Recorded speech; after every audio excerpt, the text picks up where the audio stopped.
ప్రారంభ పలుకులు అందించవలసిందిగా బ్రదర్ పాండు గారికి ఈ యొక్క ముఖ్య సమయాన్ని అప్పగిస్తున్నామండి. Okay, thank you.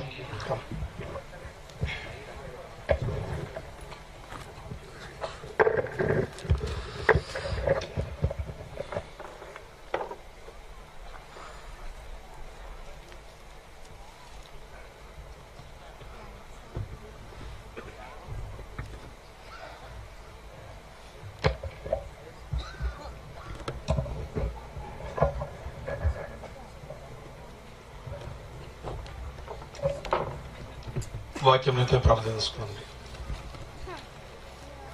సర్వ సృష్టికి ఆధారభూతుడమైన మా ప్రియ పరలోకపు తండ్రి, గొప్ప నామమునకు కృతజ్ఞతలు.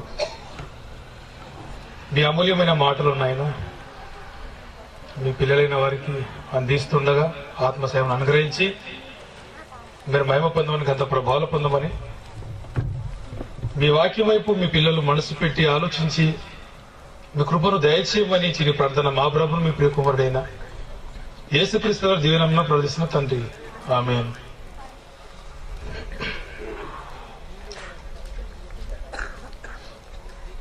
మన ప్రభును ప్రియ రక్షకుడైన యేసుక్రీస్తు వారి యొక్క పరిశుద్ధ నామమున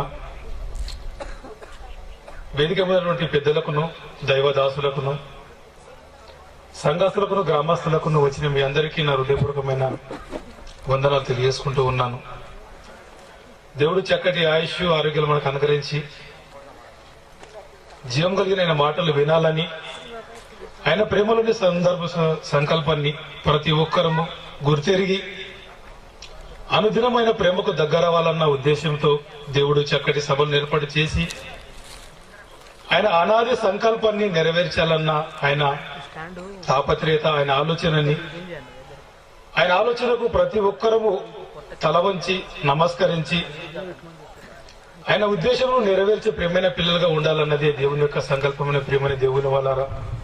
అందుకని ముందుగానే ప్రకటింపబడినట్టుగా మార్పు లేని మనిషి కోసము మహోన్నతుని దీర్ఘశాంతం అనేటటువంటి చక్కటి టైటిల్ తో మీ గ్రామమునకు దేవుని యొక్క దీర్ఘశాంతం ఎంత గొప్పదై ఉన్నదో, ఆయన సంకల్పము ఏమై ఉన్నదో ఈ రెండు రోజుల్లో చక్కటి 4 వర్తమానాల ద్వారా మీరు విని అనేకమైనటువంటి విషయాలు నేర్చుకుని, కొత్త సంగతులు నేర్చుకుని మరింత దేవునికి దగ్గరయ్యే వారిగా ఉండాలన్నది దేవుని ఉద్దేశం ప్రియులారా. కనుక భూమి మీద మనిషి బ్రతకాలి అంటే గాలి, నీరు, ఆహారము, వస్త్రాలు ఎంత ప్రాముఖ్యమై ఉన్నవో, భూమిని విడిచిన తర్వాత మనిషి లేదా ఆత్మ నిత్య జీవానికి వెళ్ళాలి అంటే దేవుని మాటలు కూడా అంతకంటే ప్రాముఖ్యమై ఉన్నవని ప్రతి ఒక్కరూ జాగ్రత్తగా వినవలసిందిగా మరొకసారి మనవి చేసుకుంటూ ఉన్నాను ప్రియులారా. దేవుని మాటలు అమూల్యమైనవి, వెలపెట్టి కొనలేనటువంటి మాటలు దేవుని మాటలు. కనుక ఈ మాటలు వింటున్నటువంటి మనము జాగ్రత్తగా వాక్యం వైపు మనసు పెట్టగలిగితే చెప్పబడుతున్నది అది మంచిగా చెడ ఎంతవరకు మనకు ఉపయోగపడుతున్నది అన్నది విన్న తర్వాత ఆలోచించే అవకాశం అంటూ ఉంటుందండి. ఆ విషయమే వినకపోతే ఎంత మాత్రం ఆలోచించలేకపోతాము. కనుక యేసుక్రీస్తుల వారు ఆయన బ్రతికి ఉన్న దినాలలో భూమి మీదకి వచ్చినప్పుడు భూమి మీద అనేకులకు ఆయన నిత్య సువార్తను ప్రకటించడానికి, తండ్రి సంకల్పాన్ని నెరవేర్చడానికి వచ్చినటువంటి ఆయన ఉన్న దినాలలో ఊరికే ఉండలేదండి. ఆయన అనేక సందర్భాలు, అనేక విషయాలు, కొత్త సంగతులను మాట్లాడు దేవుని యొక్క సంకల్పానికి లేదా దేవునికి దగ్గర చేసినట్టుగా ఆయన మాటలను బట్టి చూస్తే మనం ఆలోచించడానికి అవకాశం ఉంటుంది. ఆయన భూమి మీదకి వచ్చింది ఏదో కాలక్షేపం చేయడానికి కాదు, ఏదో వచ్చి ఇలా సుడిగాలి పర్యటన చేసినట్టుగా ఆయన భూమి మీదకి రాలేదు. కానీ నిత్య సువార్తను ప్రకటించి నాశనంలోనికి త్రుళ్ళిపోతున్న మానవ సమాజాన్ని నిత్య జీవానికి తీసుకువెళ్ళడానికి ఆయన వచ్చాడు. ఆయన రాకడలోని పరమార్థము అందునిమిత్తము యేసుక్రీస్తుల వారు వచ్చారు. కనుక ఆయన ఎందుకు వచ్చాడు? ఆయన వచ్చి ప్రతి గ్రామములోనూ ఆయన సువార్తను ప్రకటించినట్టుగా కనబడుతుంది మనకు.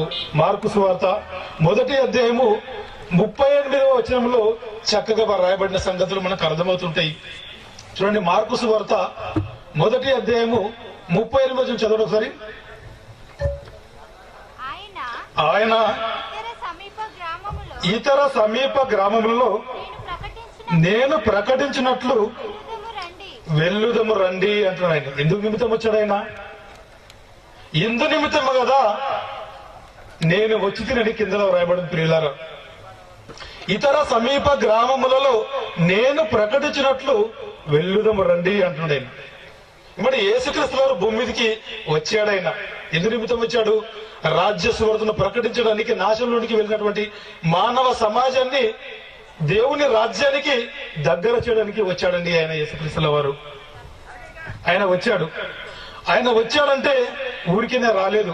మరి యేసుక్రీస్తుల వారు మాట్లాడిన ప్రతి మాట ఎంత విలువైనదో ఈ రోజు మీరు వింటారు, రేపు వింటారు.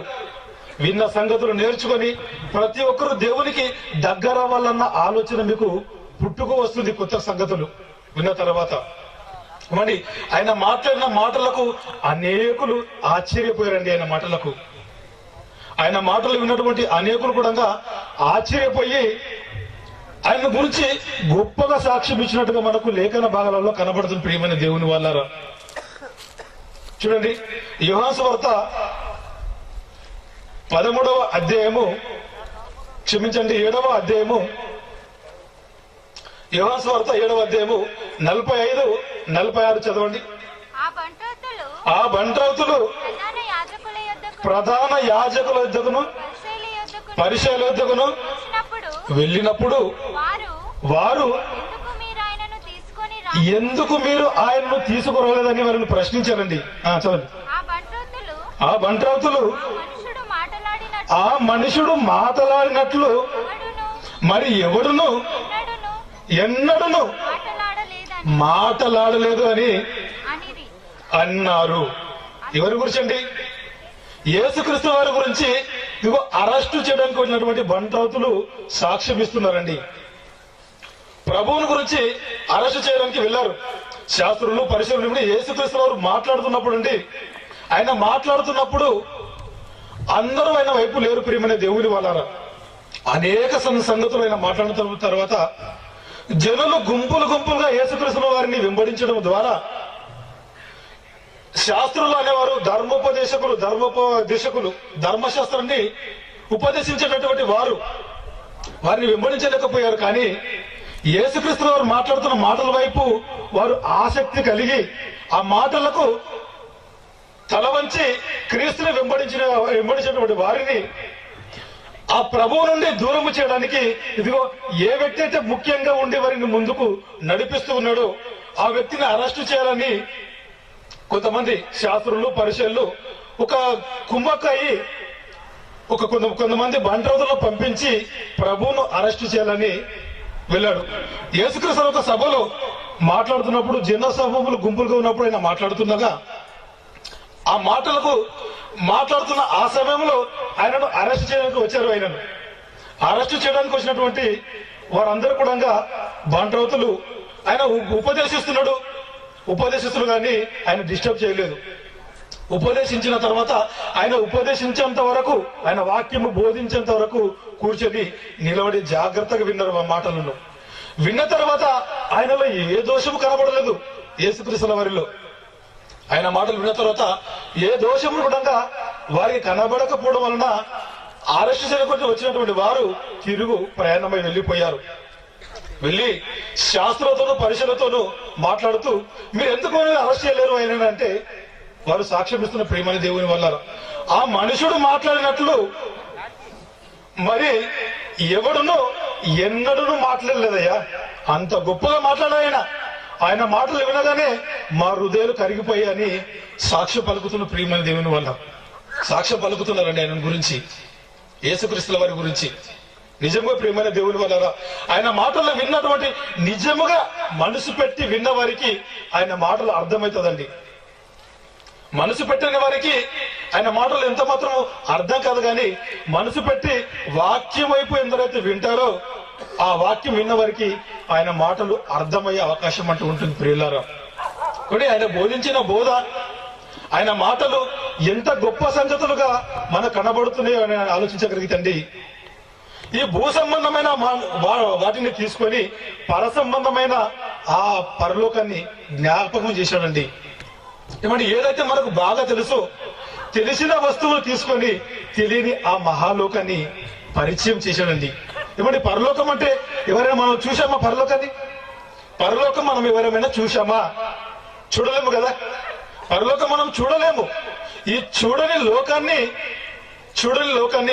ఈ మనకు ఏదైతే మనము బాగా తెలుసో, మనకు బాగా ఏదైతే తెలుసో తెలిసిన వస్తువును మనకు పరిచయం చేస్తూ ఇదిగో లోకముల గురించి అనేక సందర్భాల గురించి మాట్లాడే ప్రియమైన దేవుని వల్లరైనా ఒక పశువును తీసుకున్నాడు ఆయన, గొర్రెను, ఒక చెట్టును తీసుకున్నాడు ఆయన,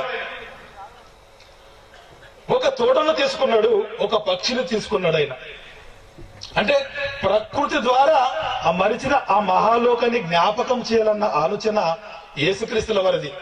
ఏమండి మహాలోకాన్ని మరిచిపోయి భూమి మీద ఉన్న మనుషులందరూ కూడా బ్రతుకుతూ మరణించిన తర్వాత వారి ఆత్మ ఎక్కడికి వెళ్ళిపోతూ ఉందో, ఎక్కడికి వెళ్ళాలనో ఈ 60-70 సంవత్సరాల జీవిత కాలమే జీవితం అనుకొని మనిషి తన మనుగడను ఉదయం లేచినది మొదలుకొని రాత్రి పడుకునేంత వరకు ఈ జీవన సంబంధమైన సంగతుల వైపు మనసు పెడుతున్నారో తప్ప మరణించిన తర్వాత ఆత్మ ఒక చోటుకు వెళ్ళాలి, ఏ చోటునైతే వచ్చిందో ఆత్మ ఆ చోటుకు వెళ్ళాలన్న ఆలోచన భూమి మీద ఉన్న ఏ ఒక్కరికి జ్ఞాపకాలలో లేదు. ప్రియమైన దేవుని వల్ల వారి జ్ఞాపకాలలో లేదు గనుకనే వారి జ్ఞాపకాలలో స్థిరంగా నిలపడానికి ఆయన భూమి మీదకి వచ్చి మనకు తెలిసిన సంగతులను నెత్తి ఇదిగో ఆయన మాట్లాడుతున్నట్టుగా మనకు లేఖనంలో మనం చూడగలం. ప్రియులారా, లేఖనంలో చూడగలము. ఒక ఉపదేశం ఇచ్చాడు ఆయన, ఉపమానముతో కూడిన భావాన్ని ఆయన వ్యక్తపరిచాడు, తెలియజేసినట్టుగా మనకు కనబడుతుంది లేఖనాలలో. ఉపమానాన్ని ఉపదేశించాడు ఆయన. ఉపమానం లేకుండా ఆయన ఏ మాట కూడా మాట్లాడలేదండి. ఆయన ఉపమానం లేకుండా ఏ సందర్భంలో మాట్లాడలేదు ఆయన. చూద్దాం ఒకసారి. మత్తయి సువార్త 13వ అధ్యాయము 34-35.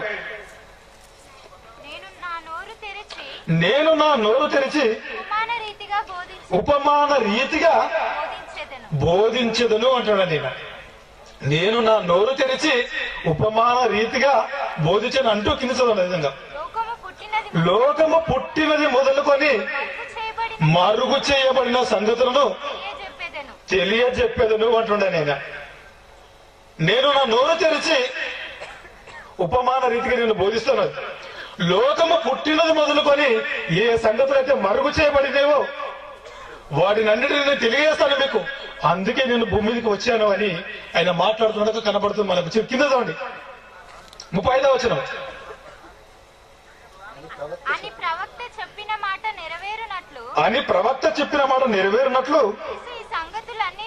యేసు ఈ సంగతులన్నిటినీ జన సమూహములకు ఉపమాన రీతిగా బోధించెను.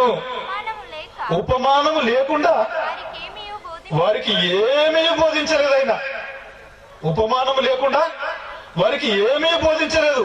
అన్ని కూడా ఉపమాన రీతిగా బోధించి ఆ ఉపదేశాన్ని వారికి అర్థం కాని మరిచిన ఆ మహాలోకాన్ని వారి జ్ఞాపకాలలో నిలబడి ప్రియమైన దేవుని వాళ్ళ ఉపమాన రీతిగా ఆయన బోధించాడు. ఒక ద్రాక్ష తోట తీసుకున్నాడు, ఒక ఆవగింజ తీసుకున్నాడు. ఆవగింజ చిన్నదే, అది భూమిలో పడి మొలిసిన తర్వాత దాని చెట్ల గురించి మాట్లాడాలి. ఇది మనం బాగా విన్నటువంటి విషయం, మనకు బాగా తెలిసినటువంటి సందర్భాలు. ఆ ఉపమానాలలోని ఒక సందర్భాన్ని మనం ఈ రోజు ఆలోచిస్తూ ముందుకు కొనసాగుదాము. లూకా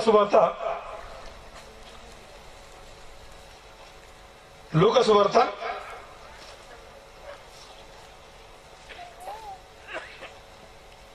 13వ అధ్యాయము 6వ వచనం.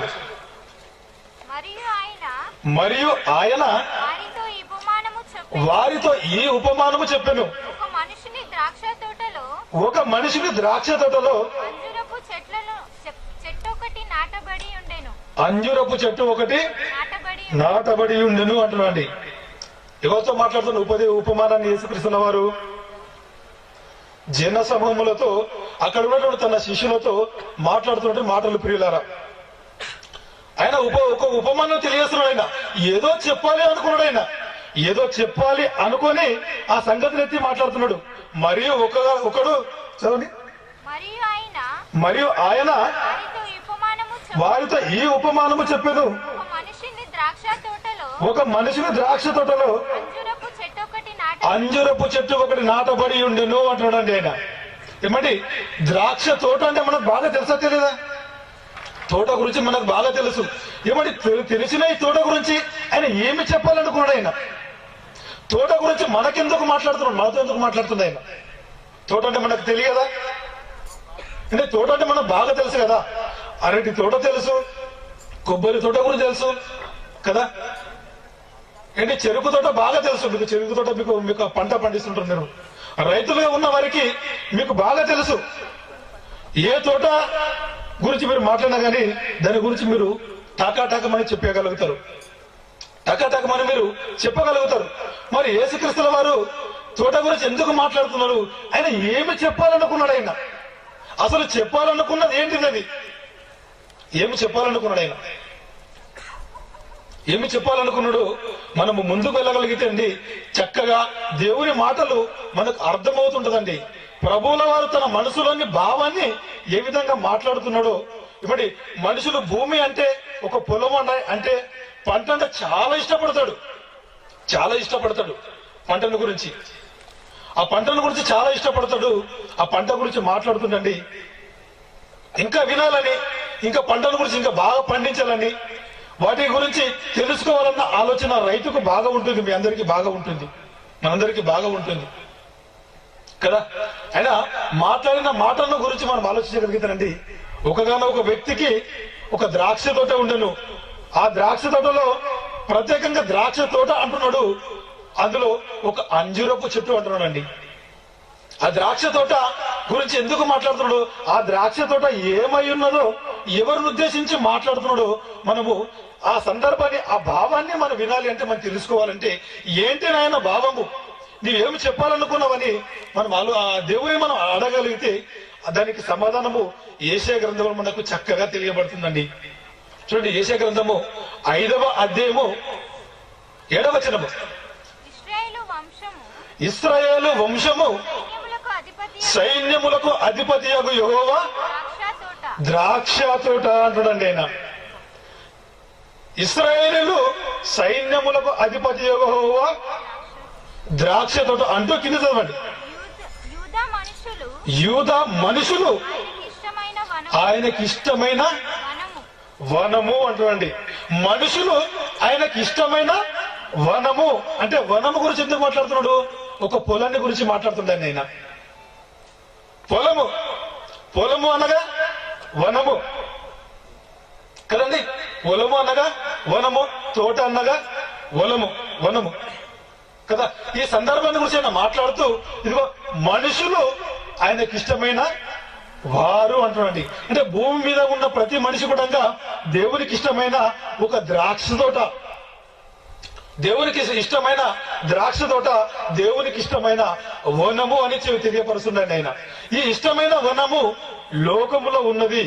ఈ ఇష్టమైన వనము లోకములో ఉన్నది కనుక, ఈ లోకములో ఉన్నటువంటి ఈ వనాన్ని గురించి దేవుడు మాట్లాడుతూ, ఈ లోకం అనే ఈ వనములో ఒక ప్రత్యేకంగా మాట్లాడుతుంటాడు. మరి ఆ వనములో ఏమున్నట్టు ఆయన ఇప్పుడు మనం చదువుకున్నాం లూకా సువార్తలో, ద్రాక్ష చెట్టు కదండి. ద్రాక్ష చెట్టు ఉంది. ఆ క్షమించండి, అంజూరపు చెట్టు. ద్రాక్ష తోటలో, ద్రాక్ష వనములో అంజూరపు చెట్టు ఒకటి ఉంది అంటుండండి. ఆయన మాట్లాడుతూ అంజూరపు చెట్టును గురించి మాట్లాడుతూ కింద ఉండేది అది లూకా సువార్త.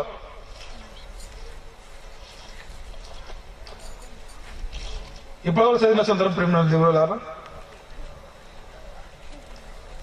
7వ వచనం, 13వ అధ్యాయం 7వ వచనం. అతడు దాని పండ్లు వెదక వచ్చినప్పుడు అతడు దాని పండ్లు వెతక వచ్చినప్పుడు ఏమీ దొరకలేదు గనక ఆ, అతడు అతడు 3 ఏళ్ల నుండి నేను ఈ అంజూరపు చెట్టున పండ్లు వెదకుచున్నాను గాని ఏమీ దొరకలేదు అంటుండే నేను. ఎవరు? ఏ యజమాని, తోట యజమాని. ఈ తోట అంటే ఏమిటో మేము ఆలోచించాం. మనం తోట అంటే ఏంటది? అది మనుషులు అని తిరిగేశాడు దేవుడు. తోట అంటే మనుషులు, తోట అంటే మనుషులు. ఈ మనుషుల గురించి ఆయన మాట్లాడుతూ చూడండి, మత్తయి సందర్భం మత్తయి సువార్త 13వ అధ్యాయము, మత్తయి సువార్త 13వ అధ్యాయము 37-38. అందుకైనా ఇట్లనను మంచి విత్తనమును విత్తువాడు మనిషి కుమారుడు, వనము పొలము లోకము అంటున్నాండి. వనము అన్నా పొలము అన్నా తోట అన్నా ఒకటే ప్రియమైన దేవుని వాళ్ళారా. వనము అన్నా తోట అన్నా పొలము అన్నా ఒకటే. అంటే పొలము దేని గురించి, దేనితో చెప్తున్నాడు ఆయన? లోకము. మరి లోకం అంటే ఏంటిదండి? చెట్టు పుట్టలా? అంటే దేశం అంటే మట్టి కాదు మనం విన్నాం మనం కదా. దేశం అంటే మట్టి కాదు, దేశం అంటే మనుషులు అని మనం చదువుకున్నాం మన పాఠ్య పుస్తకాలలో బాల్యంలో. దేశం అంటే మట్టి కాదు, మనుషులు. పొలము అంటే పొలము కాదు ప్రియమైన దేవుని వాళ్ళారా. పొలము అంటే లోకము, లోకం అంటే మనుషులు. మనుషులు అని మనం విన్నాము. ఆ మనుషుల గురించి ఆయన మాట్లాడుతూ, ఆయన గురించి మనం మాట్లాడుతూ అదే సందర్భము ఇప్పటివరకు మనం చదువుకున్నాం మనం. చూడండి, మరి తిరిగి రండి, మరి లూకాసు వార్తలకు రండి. లూకాసు వార్తలకు రండి, 13వ అధ్యాయం 7వ వచనం చదవండి. లూకాసు వార్త 13వ అధ్యాయము 7వ వచనం చదవండి. ఇదిగో 3 ఏళ్ల నుండి నేను ఈ అంజూరపు చెట్టును పండ్లు వెదకుచున్నాను గాని ఏమీ దొరకలేదు అంటున్నాను నేను. తోట యజమాని ఆయన మాట్లాడుతూ, ఇదిగో ఈ అంజూరపు చెట్టును నేను 3 సంవత్సరాల దీనికి సేవ చేస్తున్నాను. 3 సంవత్సరాలు నా కష్టమంతా నేను, నా పెట్టుబడి అంతా దీనికి పెడుతున్నాను. 3 సంవత్సరముల నుండి ఇది పంట పండడం లేదు అంటున్నాడండి. అక్కడ పంట పండలేదు అంటున్నాడు. తోట యజమాని తండ్రి అయిన దేవుడు అయితే, తోటమాలి యేసుక్రీస్తుల వారి.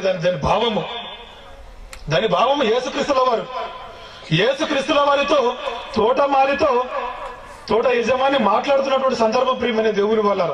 3 సంవత్సరాల నుండి దీనికి కష్టపడ్డాను, నీళ్లు పెట్టాను, దానికి చేయవలసిన ప్రతిదీ కూడా నేను చేశాను. 3 సంవత్సరాలు దానికి చేయవలసినది ప్రతిదీ చేశాను, అది పంట పండడం లేదు. మార్పు లేని మనిషి కోసము మౌనతుని దీర్ఘశాంతం అండి. మనకు దేవుడు ప్రకటించినట్టుగా ఇదిగో ఈ టైటిల్ ప్రియమైన దేవుని వాళ్ళ. మరి అక్కడ చూడగలిగితే, అక్కడ యేసుక్రీస్తుల వారి సందర్భంలో చూడగలిగితే 3 సంవత్సరాల నుండి ఆ యజమాని పండుతుందేమో అని, ఇదిగో ఈ సంవత్సరం ఏమైనా పండుతుందేమో అవకాశం ఇచ్చాడండి. పంట పండాలని అవకాశం ఇచ్చాడు. మొదటి సంవత్సరం పంట పండలేదు, 2వ సంవత్సరం పంట పండలేదు, 3వ సంవత్సరం పంట పండలేదు. యజమాని వచ్చాడు. ఎన్ని సంవత్సరాలయ్యా ఈ పంటను వేసి, ఫలము లేదు, ప్రయోజనం లేదు, ఏంటి పరిస్థితి? లాభం లేదు, తీసేసేయి, ఇక్కడ లాభం లేదు, తీసేసేయి అన్నప్పుడు ఎందుకంతగా వేదనతో బాధతో తోట యజమాని మాట్లాడాడో, ఆయన పెట్టిన పెట్టుబడి ఏమిటో నన్ను ఆలోచించగలిగితే ప్రియమైన దేవుని వల్లరా. అదే యెషయా గ్రంథం చూడండి. యెషయా గ్రంథం ఇప్పుడు వచ్చిన సందర్భము, యెషయా గ్రంథము 5వ అధ్యాయము 2వ వచనం చదవండి.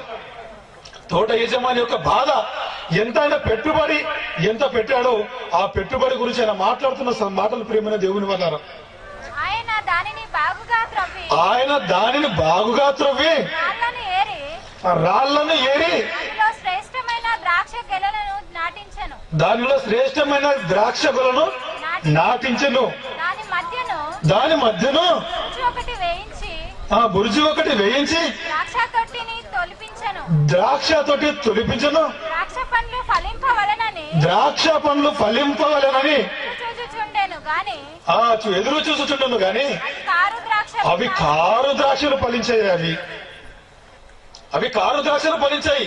పొలము బాగులున్నప్పుడు, పొలము రాళ్లతో నిండున్నప్పుడు ఆ పొలములో ఉన్న రాళ్లను నేను ఏరించాను. పొలమును దుక్కి దున్నాను, దుక్కిని పొలాన్ని శుభ్రపరిచాను, దాన్ని బాగు చేశాను. ద్రాక్ష తోటలు, ఆ శ్రేష్టమైన ద్రాక్ష తోటలు నాటించాను, ద్రాక్ష గిల్లలు నాటించాను, విత్తనాలు విత్తాను. 3 సంవత్సరాల నుండి ఎదురు చూస్తున్నాను. 3 సంవత్సరం నుండి ప్రయత్న ప్రయాసం అంతా కూడా 3వ సంవత్సరం అంతా వ్యర్థమైపోయింది. ఏమండి, అక్కడ యేసుక్రీస్తు వారు మాట్లాడుతూ మనుషుల బ్రతుకుల గురించి మాట్లాడుతున్నాను. ఆయన అక్కడ ఒక చెట్టును గురించి ఎత్తిందంటే చెట్టు ఫలించడం లేదని కాదు, అక్కడ చెట్టు గురించి మాట్లాడలేదు, అక్కడ మనుషుల బ్రతుకుల గురించి మాట్లాడుతున్నాయి. అక్కడ మార్పు లేని మనుషుల గురించి మాట్లాడుతుండు. ఎన్ని మార్లు దేవుని వాక్యమును ప్రకటించినా, ఎన్ని మార్లు దేవుని మాటలు విన్నా వారి బ్రతుకులు మారలేకపోతున్నాయి. మార్పు లేని మనిషిని దేవుని మార్గంలోనికి తీసుకురావడానికి యేసుక్రీస్తు వారు మాట్లాడిన మాటలు ప్రియమైన దేవుని వాళ్ళ తోట యజమాని మాట్లాడుతున్నాడు. ఆయన 3 సంవత్సరాల నుండి ఇదిగో నేను చూశానయ్యా, నా కష్టానంతా పెట్టాను, బాగులేని పరిస్థితుల్లో, దుక్కి బాగులేని పరిస్థితుల్లో, రాళ్లతోనూ ముళ్ళ పొదలతోనూ భయంకరమైన ఉన్న పరిస్థితులప్పుడు దాని కష్టం నేను పెట్టుబడి పెట్టాను. ఇంత పెట్టుబడి పెడితే పంట పండలేదంటే మరి మీరు రైతులుగా ఉన్నారు, మీకు బాగా తెలుసండి. మీకు ఉన్న అరెకర పొలము పంట పండలేకపోతే, మీరు పెట్టిన పెట్టుబడి రానప్పుడు అప్పుల పాలైతే ఏమండి మీకు ఎంత బాధపడతారండి. మనం ఎంత బాధ వేదనకు గురి అవుతుంటాము. బాబు డిస్టర్బ్ చేయగానే నవ్వకండి మీరు. ఎంత బాధపడుతుంటామండి మనము, నిజంగానండి చాలా బాధపడుతుంటాం, వేదనకు గురవుతుంటాము. అప్పు తీర్చలేక చేసిన అప్పు తీర్చాలన్న ఆలోచన ఏమి చేయాలి, ఇంకా అప్పు తీసుకొని పెట్టాము ఆ పొలానికి పంట పండాలని, బ్రతుకు మనుగడ సాగించాలని, కుటుంబాన్ని పోషించుకోవాలని, బ్రతకాలని, బ్రతుకున్న రోజులు బ్రతకాలని. ఏమంటే రైతులుగా ఉన్న వారికి మీకు బాగా తెలుసండి, పంట పండలదన్న ఉద్దేశంతో, అప్పుల పాలయమన్న ఉద్దేశంతో చాలా మంది రైతులు ఆత్మహత్య చేసుకునే వారు కూడా మనకు అక్కడక్కడ పేపర్లలోనూ వార్తాపత్రికలలో వస్తుంది. ఇది నిజమంటారా కదంటారా? చాలా బాధపడుతుంటామండి.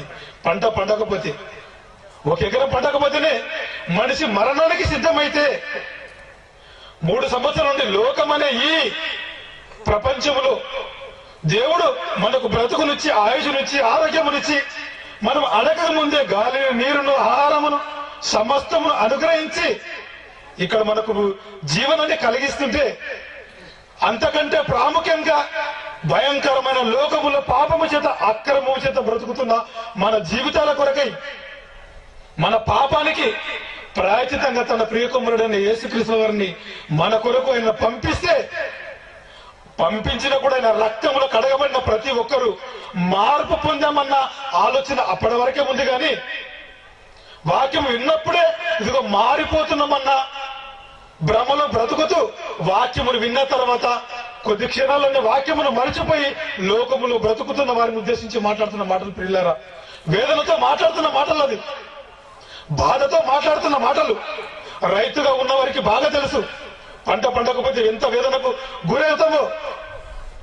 దేవుని పంట మనమండి, మనం ఫలించకపోతే దేవుడు ఎంత వేదనకు గురవుతున్నాడో అది దేవుడి మనసుకు తెలుసండి. రైతు మనసు రైతుకు తెలిస్తే మన కొరకు పెట్టుబడి పెట్టినటువంటి దేవుడి గురించి ఇది ఆయన మనసు తెలియజేస్తున్న ప్రేమ దేవుని వల్ల. చూడండి లూకాసు వార్త అదే 13వ అధ్యాయము కిందికి 7వ వచనంలో కిందికి చదవండి. తోటమాలితో మాట్లాడుతున్న మాటలు. 3 సంవత్సరాలు నేను ఇదిగో వేడి చేశాను, ఇక లాభం లేదా, నువ్వు తీసేసేది అన్నప్పుడు తోటమాలి బ్రతిమాలి కొంటున్నాడు. అయ్యా చదవండి కిందికి. అయితే వాడు అయ్యా దాని చుట్టూ నేను త్రవ్వి వేయి మట్టుకు ఈ సంవత్సరం కూడా ఉండనివ్వని బ్రతిమాలుకుంటున్నాడు. ఎవరు బ్రతిమాలుకుంటున్నాడు? తోటమాలి ప్రియమైన దేవుని వల్ల యేసుక్రీస్తుల వారు ఏమండి 3 సంవత్సరములు, ఏమండి అక్కడ చూడగలిగితే 3 సంవత్సరాలు. మనకు దేవుడిచ్చిన ఆయుష్కాలం ఎంత? ఒకరికి 20, ఒకరికి 30, ఒకరికి 40, ఒకరికి 50, ఒకరికి 60, ఒకరికి 5, ఒకరికి 10. ఇన్ని సంవత్సరాలు ఆయుష్కాలం ఇచ్చి అవకాశం ఇచ్చి మనకు చూడగలదండి. 2016 సంవత్సరంలో అవకాశం ఇచ్చాడు. 10 గడులోనికి తీసుకొని వచ్చాడు మనల్ని. 10 గడులోనికి తీసుకొని వచ్చాడు. 10 గడులోనికి తీసుకొని వచ్చిన తర్వాత ఇదిగో తీసివేయాలన్నప్పుడు తండ్రి కోరుకున్నప్పుడు, తోట యజమాని కోరుకుంటే తోటమాలి ఏమని బ్రతిమాలుకుంటున్నాడు? అయ్యా బ్రతిమాలుకుంటున్నాడు ఆయన. అయ్యా ఈ సంవత్సరం ఒకసారి మీకు కావాలి, జాగ్రత్త వినండి అయ్యా, బ్రతిమాలుకుంటున్నాడండి. ఈ సంవత్సరము దాన్ని చుట్టూ తిరుగుతానయ్యా, దాన్ని చుట్టూ త్రవ్వి ఎరువు వేస్తానయ్యా, ఈ సంవత్సరం మీరు కాపాడండి అయ్యా, అవకాశం ఇవ్వండి, మీరు అవకాశం ఇవ్వమని బ్రతిమాలుకుంటున్నాడు. ప్రియమైన దేవుని వల్ల తోటమాలి యేసుక్రీస్తుల వారు ఆయన బ్రతిమాలుకుంటున్నాడు. ఆయన బ్రతిమాలుకుంటున్నాడు. అందుకని అనేక సందర్భాలు మేము వింటుంటాం, మన కొరకు విజ్ఞాపన చేస్తున్నట్టు ఆయన. ఇక్కడ పరలోకములండి, ఏ విశ్రాంతి లేకుండా ఆయన విజ్ఞాపన చేస్తున్నాడు. ఆయన మన కొరకు తోటమల్లి బ్రతిమాలుకుంటున్నాడు. ఆయన అయ్యా ఈ సంవత్సరం మీకు అవకాశం ఇవ్వండి, నా పిల్లలను ఇదిగో హైదరాబాద్ ప్రాంతం నుంచి నేను తీసుకొని వస్తాను, మీ మాటలను వినిపిస్తానయ్యా, మీరు అవకాశం ఇవ్వండి, ఈ సంవత్సరం మీరు అవకాశం ఇవ్వండి, వారికి నేను వినిపిస్తాను అని ఇదిగో తోటమాలి తోట యజమానితో అనగా తండ్రి అయిన దేవుని వేడుకుంటున్నట్టుగా ఈ యొక్క వాక్యములు మనకు స్పష్టంగా అర్థమవుతుంది. ప్రియమైన దేవుని వల్ల మరి దేవుని ఆలోచన, దేవుని ఉద్దేశము మరి ఆయన వెంటనే తీసివేయాలన్న కోరిక కాదండి. ఆయన అవకాశం ఇచ్చాడు, ఆయన ఆశీర్వించాడు, ఆరోగ్యం ఇచ్చాడు, ఇంతవరకు మనల్ని కాపాడు. ప్రియమైన దేవుని వల్ల మరి మనం బ్రతుకున్నామంటే, ఇప్పటి వరకు మనం బ్రతుకున్నామంటే మన గొప్పతనం అంటూ మనకున్న ఆరోగ్యం అంటూ ఏమి కూడా లేదు. ప్రియమైన దేవుని వల్ల ఏమి లేదండి. తోటమాలి యొక్క అనగా యేసుక్రీస్తుల వారి యొక్క కృపనేనండి ఇదంతా. తండ్రి అయిన దేవుని యొక్క దీర్ఘ శాంతమే తప్ప అంతకంటే మన గొప్పతనం అంటూ ఏమీ కూడా లేదండి. అక్కడ మన గొప్పతనం అంటే ఏమీ లేదు. అక్కడ ఆయన బ్రతిమాలుకుంటున్నాడు, అవకాశం ఇస్తున్నాడు. మరి మన అనేక సందర్భాలు మనం వింటామని, దేవుని గురించిన సందర్భాలు, దేవుని గురించిన సంగతులు మనము వింటూ ఉంటాము, మరిచిపోతూ ఉంటాము. మార్పు లేని మన బ్రతుకులలో ఇదిగో మార్పు తీసుకురావడానికి 2017 మొదటి మాసము ఇదిగో 21వ తేదీ వరకు మనకు చక్కటి ఆయుష్నిచ్చి ఆరోగ్యం ఇచ్చి బ్రతికించాడండి. ఈ మాటలు తెలియజేయడానికి, మన మనసు మార్చడానికి, మనుషులందరూ మార్పు పొంది, మనుషులందరూ రక్షణ పొంది సత్యమును గురించిన అనుభవ జ్ఞానము గలవారై ఉండవాలని ఆయన ఇచ్చేయించుకున్నాడండి. తిమోతికి రాసిన మొదటి పత్రిక 2వ అధ్యాయం 4వ వచనము చివరిగా, తిమోతికి రాసిన మొదటి పత్రిక 2వ అధ్యాయము 4వ వచనం చూడండి ఒకసారి. ఆయన మనుషులందరూ, భూమి మీద ఉన్న మనుషులందరూ కూడా రక్షణ పొంది అనగా క్రీస్తు రక్తంలో కడగబడి సత్యమును గురించిన అనుభవ జ్ఞానము గలవారై ఉండవాలని ఇచ్చేయించుచున్నాడండి. ఆయన సత్యమును గురించి అనుభవ జ్ఞానం గలవారై ఉండాలి. వాక్యం అంటే తెలియాలి, తమ బ్రతుకులు మార్చుకోవాలి, సన్మార్గములో నడవాలి. ఒక క్రీస్తుడిగా, ప్రభువుగా యేసుక్రీస్తు భూమి మీద ఏ విధంగా అయితే బ్రతికాడో ఆయన గుణ లక్షణాలు ధరించుకునేటువంటి మనం కూడా మన జీవితాలలో ఆయన మనల్ని చూడగానండి ఒక క్రీస్తును చూసినట్టుగా ఉండాలి, ప్రభువును చూసినట్టుగా ఉండాలి. అంతే తప్ప ఇదిగో ముందు ఏవైతే ఉన్నాయో లోకములో ఉన్న వాటిని మనం ధరించుకొని మన మనసు మార్చుకోలేకపోతే దేవుడు మన పైన ఎంతో కోపంతో ఉంటాడు, ఎంతో వేదనతో ఉంటాడు. ఇచ్చిన అవకాశం కూడా సద్వినియోగం చేసుకునే వారిగా కాకుండా దుర్వినియోగపరుచుకునేమైనటువంటి భ్రష్టమైన ప్రజలుగా దేవునికి అయిష్టమైనటువంటి వారిగా ఉండే అవకాశం అంటూ ఉంటుంది ప్రియులారా. కనుక మనము దేవుని దృష్టిలో గొప్పవారిగా ఉండాలి, ఆయన ప్రియమైన వారిగా ఉండాలి, ఆయనను మహిమపరిచే వారిగా ఉండాలి, ఆయనను సకల జనులకు ఆయనను గురించి తెలియపరిచి ఆయన ప్రియమైన వారిగా ఉండాలి తప్ప ఆయన ధరించుకున్నటువంటి మనము లోకములో ఉన్న వారికి భ్రష్టులుగా లేదా చీడ పురుగులా మాత్రం మనము ఉండకూడదని దేవుని యొక్క అభిప్రాయము, ఆలోచన. ఈ వాక్యములోని భావం కూడా అంతే ఉన్నది ప్రియులారా. కనుక దేవుడు మనకి ఇచ్చినటువంటి అవకాశములు ఆయుషులు ప్రతి ఒక్కరూ జాగ్రత్తగా తోట యజమాని ఎంతగా వేదనకు గురవుతున్నాడో తోటమాలి ఎంతగానో బ్రతిమాలుకొని ఇప్పటి వరకు మనకు అవకాశం ఇచ్చాడో ఇచ్చిన అవకాశాన్ని సద్వినియోగపరుచుకుంటూ మనకు ఇంకా ఇంకొక రోజు సమయం ఉంది. అనగా ఈ రోజు మరొక వర్తమానం ఉన్నది. ఆ వర్తమానములో అనేక సందర్భాలు అనేక సంగతులు కొత్త కొత్త సంగతులను మన జీవితాన్ని నూతన పరుచుకున్న విధంగా మాటలు దేవుడు మాట్లాడబోతున్నాడు కనుక చక్కగా విందాము, ఆలోచిద్దాము, ఆ మనసు పెట్టి ఆలోచిద్దాము, ఆ వాక్యం వైపుకు మనము మనసు తిప్పుకుందాము. కనుక దేవుడు నాకు ఇచ్చినటువంటి అవకాశాన్ని బట్టి దేవునికి కృతజ్ఞతలు తెలియజేసుకుంటూ వాక్యమును ముగిస్తున్నాను. సమీపించిన పెద్దలకును మీ అందరికీ నా హృదయపూర్వక వందనాలు తెలియజేసుకుంటూ ఒకే వాక్యం ముగిస్తున్నాను. అందరు తలవచ్చినట్లు కలుపుసిన ప్రార్థన చేద్దాం. తండ్రి నాయన మీ పొందనములు మిరిచినటువంటి సమయం బట్టి కృతజ్ఞతలు. మీ పిల్లలకు దేవా మీ మాటలను తెలియపరిచాను, మీరు సాయం చేయండి, కృప చూపించమని వేడుకుంటున్నాయినా. విన్నటువంటి మీ పిల్లలనైనా వినువారు మాత్రమే తమ మోసపుచ్చుకోకుండా విన్న మీ వాక్యానుసారంగా తమ బ్రతుకులను మార్చుకునే విధంగా సాయం చేసి కృప చూపించి మన ప్రభావాల పదం బ్రతుకులు కూడా చిన్న పడుతున్న మా ప్రభుత్వం పేర్కొన్న యేసుక్రీస్తు జీవనంలో ప్రవేశిస్తున్న తండ్రి ఆమేన్.